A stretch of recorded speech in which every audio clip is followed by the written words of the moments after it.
जय हिंद and welcome to study battle. हम लोग देख रहे हैं यूथ पब्लिकेशन का जनरल साइंस क्वेश्चन जो आरआरबी के लिए बहुत इंपॉर्टेंट रहेगा। सारा आरआरबी के प्रीवियस ईयर क्वेश्चन देख रहे हैं।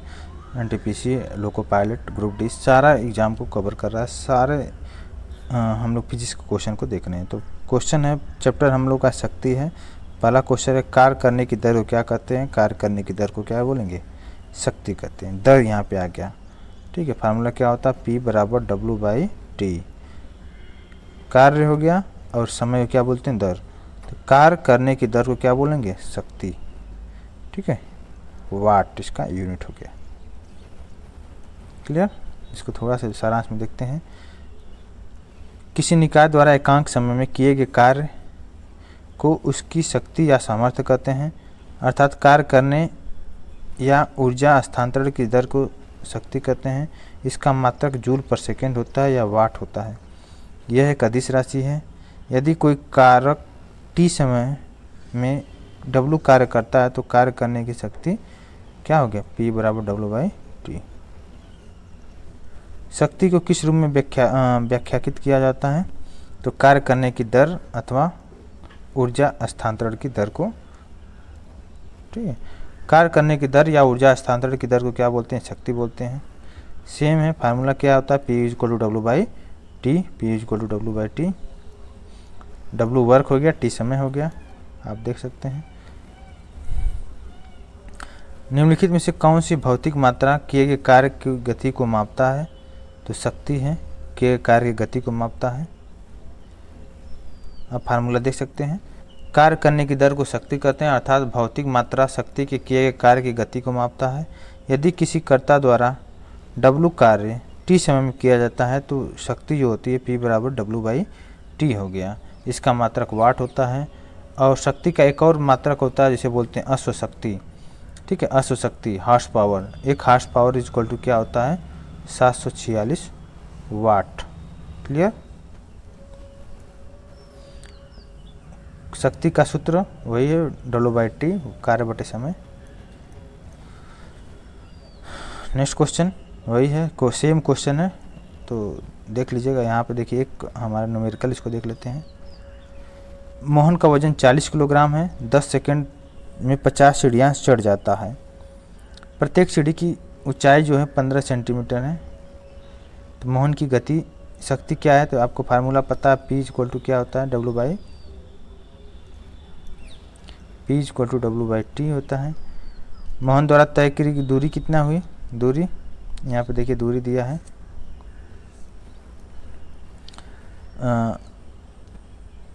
50 सीढ़ियाँ, ठीक है। 50 सीढ़ियाँ चढ़ता है, जिसके प्रत्येक सीढ़ी की ऊंचाई कितना है? 15 सेंटीमीटर। अब इसको देखिए यहाँ से कैसे कन्वर्ट करेंगे। 50 सीढ़ियाँ हैं, एक सीढ़ी की ऊंचाई कितना है? 15 सेंटीमीटर। 15 हो गया सेंटीमीटर, इसको मीटर में बदलोगे तो 100 से डिवाइड हो जाएगा, तो कट जाएगा। 15/2 हो गया या 7.5 हो गया, 7.5 हो गया, हमारा मीटर आ गया। क्लियर हुआ? अब मीटर हो गया और उसके बाद क्या दिया है? यम का वैल्यू दिया है, तो आप यहाँ पे रख लो।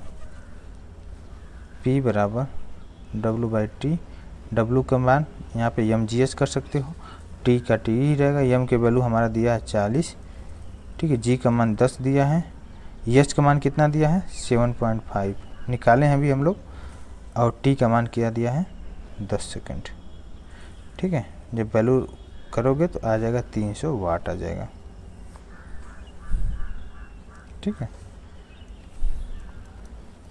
यदि कोई लड़का 4 मिनट में 600 न्यूटन बल के साथ 20 मीटर की दूरी तय करता है तो लड़के द्वारा खपत की गई शक्ति की मात्रा। तो यदि कोई लड़का 4 मिनट में 600 न्यूटन का बल के साथ 200 मीटर की दूरी तय करता है, 4 मिनट समय दे दिया है, 4 मिनट, 600 न्यूटन, F का वैल्यू दे दिया है 600 न्यूटन, 20 मीटर दूरी दिया है, T का मान दे दिया।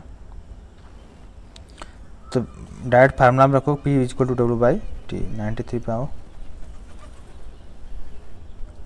देखिए 4 मिनट है, इसको सेकंड में बदल दो। 4 × 60 240 सेकंड हो गया। बल दे दिया 600 न्यूटन, दूरी दे दिया। तो कार्य इक्वल टू क्या होता है? कार्य इक्वल टू F × S, ठीक है। F का मान 600, दूरी कितना हुआ? 20 है, तो 6 दूना 1200 न्यूटन मीटर हमारा आ गया। कार्य हो गया, फार्मूला पता है, शक्ति की वैल्यू क्या, फार्मूला क्या होता है, P = W/T। कार्य की वैल्यू हमारा हो गया, अभी निकाले हैं 12,000, ठीक है। 12,000 बटे समय कितना दिया है 240। कैंसिल आउट करोगे तो आंसर कितना आएगा हमारा 50 वाट। सेम क्वेश्चन है, इसको भी आप देख लीजिएगा, सेम क्वेश्चन, बस वैल्यू चेंज है। उस भौतिक राशि का नाम बताएं जो बल और वेग के गुणनफल के बराबर होता है। तो शक्ति हो गया आंसर, देखिए P = F × V। Main formula ये होता है P = W/T। इसको जब चेंज करोगे तो क्या होता है, देखिए W = F × D, W = F × D हो गया। T का वैल्यू ये है, F का वैल्यू F ही रहने दो, D/T क्या होता है, D/T हमारा वेलोसिटी, V तो कार्य = P = F × V। क्लियर हुआ कैसे हुआ है। इसमें देखिए डिस्क्रिप्टिव वे में नहीं दिया, हमने इसको क्लियर कर दिया कैसे ये होगा। नहीं समझ में आ रहा, एक बार और बता दे रहा हूँ। देखिए आपने पढ़ा है जो शक्ति कार्य करने की दर होता है W/T होता है। W के बारे में हम पढ़े, कार्य क्या होता है, कार्य का फार्मूला होता है W = F बल गुणे बल की दिशा में विस्थापन, ठीक है। और समय दिया है, F को F ही रहने दो, D/T दूरी बटे के जो समय होता है इसको वेलोसिटी बोलते हैं, वेग बोलते हैं। तो F × V आ गया। नेक्स्ट क्वेश्चन ऐसे ही सेम है, इसको निकाल लीजिएगा। अब मोस्टली सेम क्वेश्चन है, बस फार्मूला वैल्यू चेंज है, सारा चीज़ वैसे ही करना है। क्वेश्चन 97 को देख लो एक बार। 50 किलोग्राम द्रव्यमान का एक लड़का है, 45 सीढ़ियाँ। अब देखते हैं चैप्टर नंबर 3 जिसका नाम है ऊर्जा। तो ऊर्जा के विषय में पहला क्वेश्चन देखते हैं, 108 नंबर क्या है। ऊर्जा संरक्षण के सिद्धांत में कौन सा कथन सही है।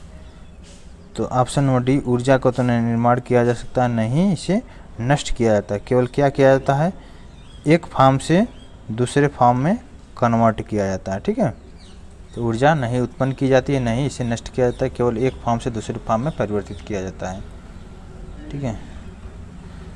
नेक्स्ट 109 नंबर है, ऊर्जा न तो उत्पन्न की जाती है न नष्ट की जाती है, लेकिन इसे एक रूप से दूसरे रूप में परिवर्तित किया जाता है। इसे क्या बोलते हैं, ऊर्जा संरक्षण का सिद्धांत बोलते हैं, ऊर्जा संरक्षण का नियम बोलते हैं, ठीक है। यदि वायु प्रतिरोध को नगण्य मान लिया जाए तो मुक्त रूप से गिरती हुई पिंड की स्थिति ऊर्जा और गतिज ऊर्जा का योग का क्या होगा।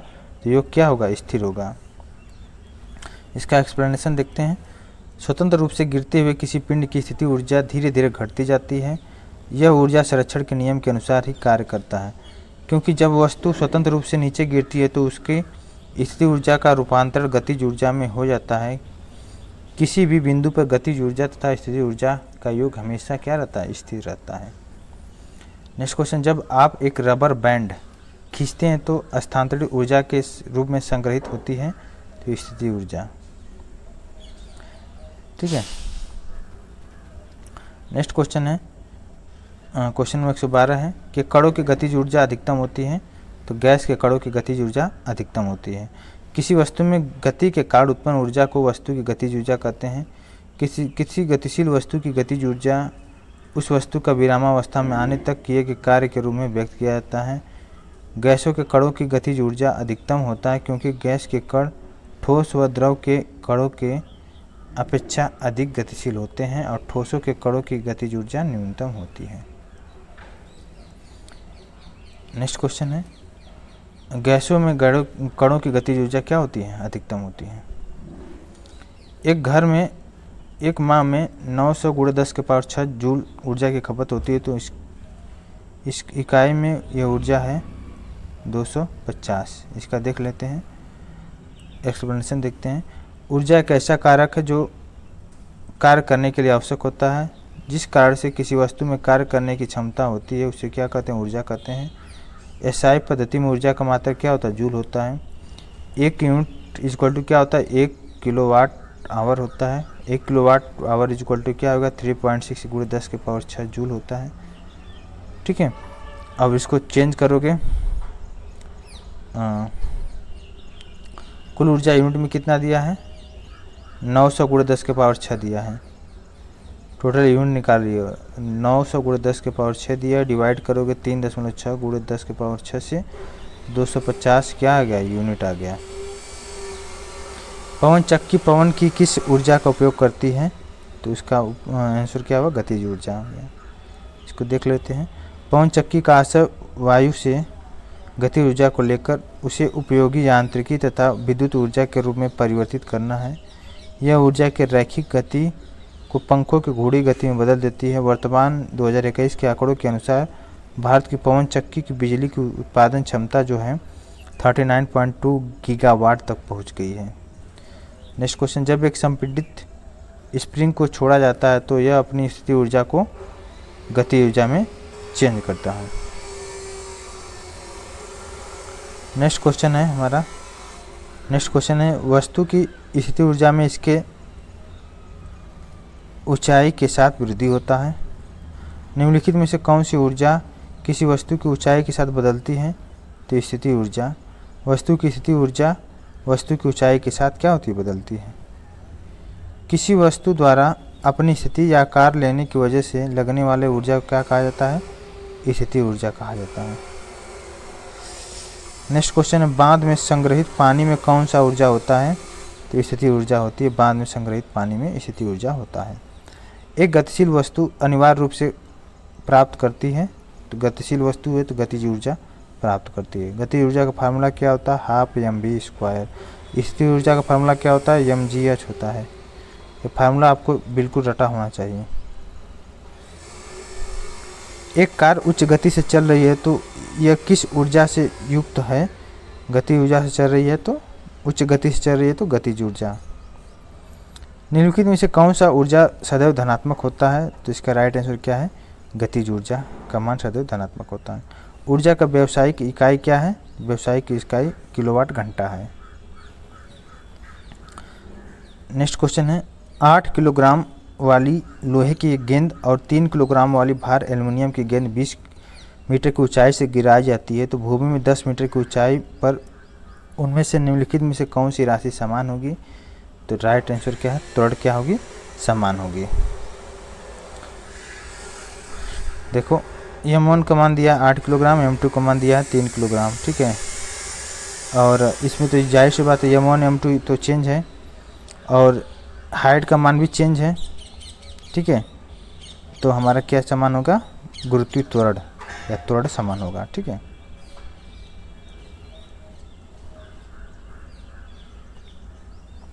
नेक्स्ट क्वेश्चन देखते हैं।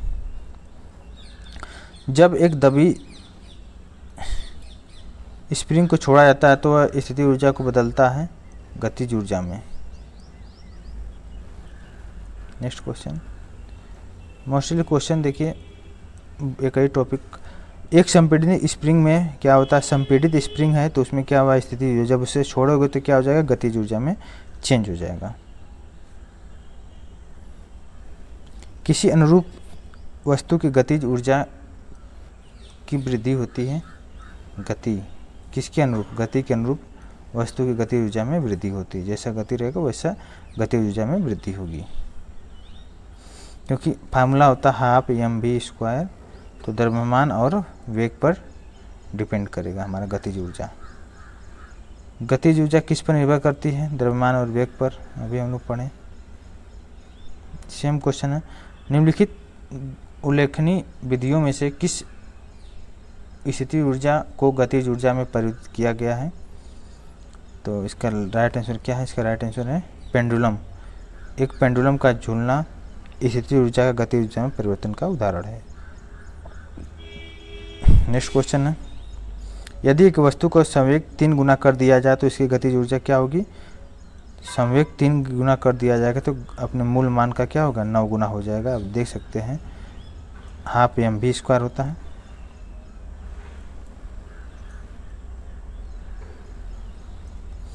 और काइनेटिक एनर्जी इक्वल टू एक और होता है p²/2m, ठीक है। k = p²/2m, ठीक है।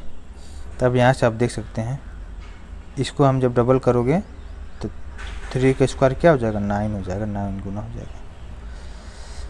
ऊपर उठाए हुए हथौड़े के पास क्या होता है, ऊपर उठाया हुआ तो हथौड़ा है तो गतिज ऊर्जा होगा, स्थिति ऊर्जा होगा, सॉरी। नेक्स्ट क्वेश्चन है, यांत्रिक ऊर्जा गतिज ऊर्जा का संयोजन होता है, स्थिति ऊर्जा होता है। ठीक है, सारा क्वेश्चन ऐसे ही दिया है, बहुत ज़्यादा रॉकेट साइंस इसमें नहीं है। देख सकते हैं, किसी तने हुए रबर बैंड में किस प्रकार की ऊर्जा होती है, स्थिति ऊर्जा होती है। ठीक है, इसको देख सकते हैं, यदि कि वस्तु की गतिज ऊर्जा इसके प्रारंभिक मान का 256 गुना है तो इसका नया रेखीय समय क्या होगा। तो अब यहाँ से निकाल सकते हैं, देख लीजिए फार्मूला क्या होता है, हाफ mv² होता है। परिवर्तित गतिज ऊर्जा क्या हो गया, 256 गुणे हाफ mv²। माना परिवर्तित वेग कितना v1 है, तो v1² क्या हो गया 256 v²। v1 का मान क्या हो गया 16 v हो गया। जब हमारा वर्गमूल होगा 256 का तो 16 हो जाएगा, v1 = 16 v। तो परिवर्तित रैखिक समय क्या होगा, रैखिक समय क्या होता है mv होता है, तो mv1 हो गया। यहाँ पे वैल्यू रखोगे तो पता हो जाएगा, तो 16 गुना हो जाएगा प्रारंभिक समय से। सेम क्वेश्चन है ऐसे, इस क्वेश्चन को देख लेते हैं, एलपी में क्वेश्चन आया हुआ, ऐसे ही क्वेश्चन बनता है। द्रव्यमान यम वाली एक वस्तु गति v के साथ स्थानांतरित होती है, तो इसमें गतिज ऊर्जा k है और इसका वेग दोगुना कर दिया जाए तो इसकी गतिज ऊर्जा कितनी हो जाएगी, तो 4k हो जाएगा। आप इसको निकाल लेंगे, k = हाफ mv² हो गया। हम मान लेते हैं k डैश, जब वस्तु गति ऊर्जा क्या हो जाएगा, गति दोगुनी हो जाएगी तो गति ऊर्जा मान लेते हैं k डैश हमारा क्या हो गया, हाफ mv² हो गया। तो यहाँ पे गति को क्या कर दिया, दोगुना कर दिए, तो यहाँ पे 4v² हो जाएगा। k dash = 4 half mv²। Half mv² का मान लो k हो गया, तो k डैश = क्या हो गया 4k। तो क्या हो जाएगा 4 गुना हो जाएगा। क्लियर हुआ। जब किसी बंदूक से गोली चलाई जाती है तो इसकी संभावित स्थिति ऊर्जा किस में परिवर्तित होती है, तो गतिज ऊर्जा में परिवर्तित होती है। ठीक है, सेम क्वेश्चन है, इसे आप निकाल लीजिए। स्थिति या गति में हुए परिवर्तन के कारण एक वस्तु में निहित ऊर्जा को क्या कहा जाता है, स्थितिज ऊर्जा कहा जाता है। यांत्रिक ऊर्जा किसके बराबर होता है, गतिज ऊर्जा प्लस स्थितिज ऊर्जा।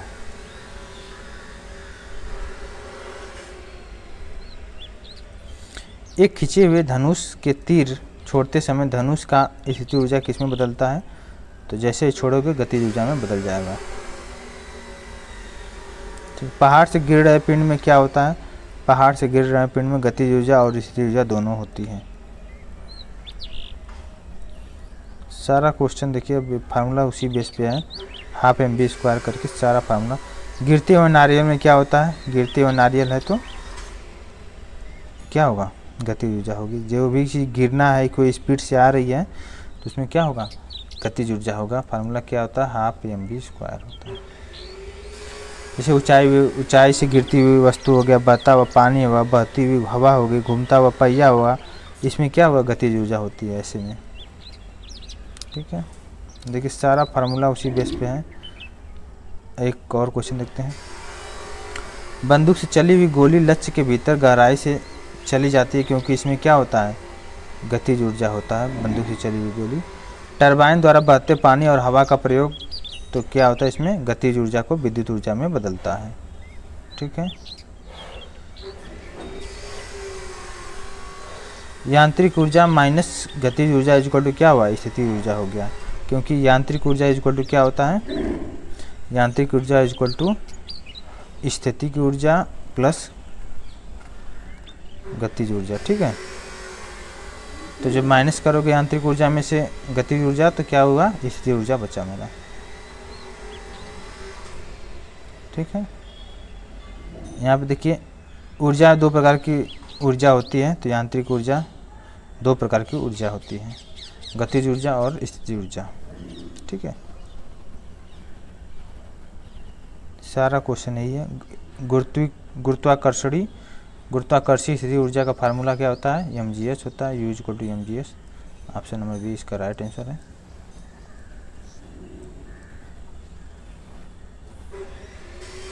सारा क्वेश्चन एक ही फार्मूला, 2 फार्मूला बेस है, गतिज ऊर्जा और काइनेटिक एनर्जी। दोनों पर, स्थिति ऊर्जा और गतिज ऊर्जा पर बेस्ड है सारा। देख सकते हैं कोई भी क्वेश्चन हम देखिए, क्वेश्चन सारे एक एक क्वेश्चन करेंगे बहुत ज़्यादा टाइम होगा। सारा क्वेश्चन में बस एक ही कंसेप्ट लगा है, तो हम क्यों दोबारा 10 बार करें एक ही क्वेश्चन को। देखिए जो इम्पोर्टेंट उसको करा रहा हूँ। किसी वस्तु पर लगने वाले सामर्थ्य को क्या बोलते हैं? ऊर्जा बोलते हैं। सारा उसी बेस पे फार्मूला है, देख सकते हैं। ये देखते हैं, एक हाइड्रो इलेक्ट्रिक पावर स्टेशन पर बहने वाले पानी टरबाइन घुमा सकता है, क्योंकि इसमें क्या होता है? इसमें निहित होता है गतिज ऊर्जा निहित होता है। हम देखते हैं नेक्स्ट क्वेश्चन, चित्र वाला देखते हैं क्वेश्चन। निम्नलिखित में से ऊर्जा के संबंध में कौन सा अनुमान लगाया जा सकता है? देखिए एक बाइक है, इसके पीछे क्या है? एक ट्रक है। दोनों वाहनों में गुरुत्वीय स्थिति ऊर्जा है। सेकंड है, उच्च ऊर्जा का उपयोग कर दो वाहन तेजी से आगे बढ़ रहे हैं। तीसरा क्या है? दोनों वाहन यांत्रिक ऊर्जा को पेशीय ऊर्जा में परिवर्तित करते हैं। चौथा क्या? दोनों वाहनों में क्या होता है? गतिज ऊर्जा होता है। तो आंसर नंबर डी सही है। ठीक है, सारा क्वेश्चन बस वही है, उसी फार्मूला बेस पे है। अब नेक्स्ट चैप्टर हम लोग देखेंगे। इसमें नेक्स्ट चैप्टर हम लोग का जो रहेगा उसको हम लोग डिस्कस करेंगे। द्रव्यमान नेक्स्ट चैप्टर है, तो इसको हम लोग देखेंगे नेक्स्ट लेक्चर में। अभी के लिए बस इतना ही, इसको नेक्स्ट लेक्चर में देखेंगे। थैंक यू सो मच अभी के लिए।